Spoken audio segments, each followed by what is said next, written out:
எப்பவுமே நம்ம அரிசி மாவு, உளுந்து மாவு, பொட்டுக்கடலை மாவு, பாசிப்பருப்பை பயன்படுத்தி முறுக்கு செய்வோம். ஆனா அந்த மாதிரிலாம் இல்லாம கொஞ்சம் வித்தியாசமா கோதுமை மாவை பயன்படுத்தி ரொம்பவே சுவையான நல்ல மொறுமொறுன்னு முறுக்கு எப்படி செய்யலாம்னு தான் பார்க்க போறோம். இது வந்து பாத்தீங்கன்னா உங்களுக்கு கடிக்கும் பொழுது நல்ல மொறுமொறுன்னு இருக்கும். உள்ள இறங்கும் போது ரொம்பவே சாஃப்டா ஸ்மூத்தா இறங்கும். அவ்வளவு ஒரு டேஸ்டா இருக்கும். இதை இப்ப நம்ம எப்படி செய்யுதுன்னு பார்க்கலாம். வெல்கம் டு டுடே சமையல். அதற்கு நான் இன்னைக்கு 2 கப் அளவுக்கு கோதுமை மாவு எடுத்திருக்கேன். இது வந்து சராசரியா ஒரு 300 கிராம் இல்லைன்னா 350 கிராம் அளவுக்கு இருக்கும். இந்த மாவு வந்து நான் வீட்ல அரைச்ச கோதுமை மாவு தான். ரேஷன் கோதுமை மாவு கூட நீங்க பயன்படுத்திக்கலாம். கடையில் விற்கக்கூடிய கோதுமை மாவும் பயன்படுத்திக்கலாம். இந்த மாவு வந்து நான் வறுக்கல, எதுவுமே பண்ணல, அப்படியே தான் இருக்கு.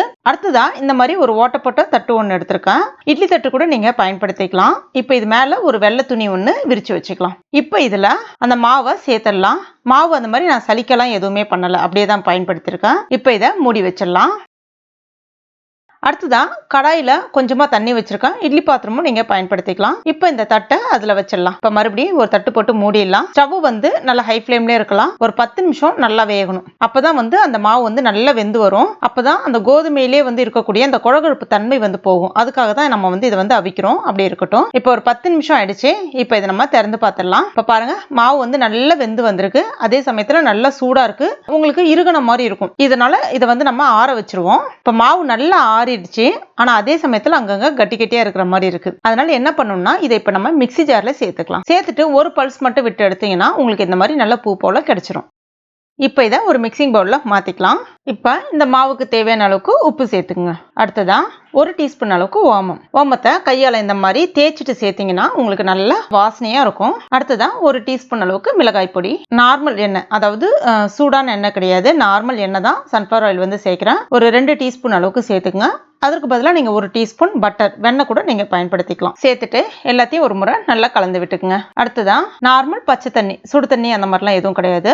கொஞ்சம் கொஞ்சமா தண்ணி தெளிச்சு விட்டு சேர்த்துட்டு சப்பாத்தி மாவு பதத்துக்கு பிசைஞ்சு எடுத்துங்க. உங்களுக்கான அந்த கொழகொழுப்பு தன்மை இருக்காது. மாவு பிசைஞ்சு எடுத்தீங்கன்னா உங்களுக்கு அந்த முறுக்கு மாவுலாம் என்ன பதத்துக்கு கிடைக்குமோ அதே மாதிரி தான் இருக்கும். பாருங்க, இந்த மாதிரி இந்த பதத்துக்கு எடுத்துக்கங்க. அடுத்ததா நான் இன்னைக்கு ஸ்டார் அச்சு தான் வந்து பயன்படுத்த போறேன். ஸ்டார் அச்சுக்கு பதிலாக நீங்க அந்த தேன் குழல் அச்சு கூட நீங்க பயன்படுத்திக்கலாம். இப்ப மாவையும் உள்ள சேர்த்துடலாம். அதுக்கு மேல அந்த மாவு மேல எழும்பி வராம இருக்கிறதுக்காக ஒரு சின்ன பிளாஸ்டிக் ஷீட் வந்து வைக்கிறேன். இப்ப இதை மூடிடலாம். மூடிட்டு ஒரு தட்டுல கொஞ்சமா எண்ணெய் தடவிருக்கேன். இல்லைன்னா நீங்க சல்லிக்கரண்டில கூட நேரடியாக பிழிஞ்சு விட்டுக்கலாம். இந்த ஷேப்ல கொண்டு வரேன். நீங்க இந்த மாதிரி செய்யறதுக்கு உங்களுக்கு கஷ்டமா இருக்கு அப்படின்னா நேரடியாக கூட நீங்க எண்ணெய் சட்டியில பிழிஞ்சு விட்டுக்கலாம். அவ்வளவுதான். இதே மாதிரி ஒரு 4-5 ஃபர்ஸ்ட் ரெடி பண்ணி வச்சுக்கோங்க. அடுத்ததா எண்ணெய் வந்து ரொம்ப சூடா இருக்கக்கூடாது. ரொம்ப சூடா இருந்துச்சுன்னா இது வந்து கோதுமை மாவு சட்டுன்னு வந்து வெந்து வந்துடும், சட்டுன்னு வந்து கருகிடும். அதனால எண்ணெய் வந்து மிதமான சூட்ல இருக்கிற மாதிரி பாத்துக்கங்க. ஸ்டவ் வந்து மீடியம் ஃப்ளேம்ல வச்சுக்கோங்க. அதே சமயத்துல எண்ணெய் ரொம்ப காயாம இருந்தாலும் நம்ம அந்த முறுக்கு போட்டோன்னே அந்த பிரிஞ்சு வர ஆரம்பிச்சிடும். அதாவது பாத்தீங்கன்னா அந்த ரவுண்ட் ஷேப்பை விட்டுட்டு எட்டட்ட வர ஆரம்பிச்சிடும். அவ்வளவுதான், வேற ஒன்றும் ஆகாது. உங்களுக்கு அந்த பர்ஃபெக்ட் ரவுண்ட் ஷேப் கிடைக்காது. இப்போ இது சீக்கிரம் வெந்து வந்துடும். ஜஸ்ட் அப்படியே திருப்பி போட்டுக்கலாம். அவ்வளவுதான். இந்த பதத்துக்கு வந்த பிறகு, அதாவது நல்ல ஒரு பொன்னிறமா வந்த பிறகு இதை நம்ம எடுத்துடலாம். இதே மாதிரி எல்லாத்தையும் போட்டு எடுத்துக்கலாம். இப்போ பாருங்க, முறுக்கு ரெடி ஆயிடுச்சு.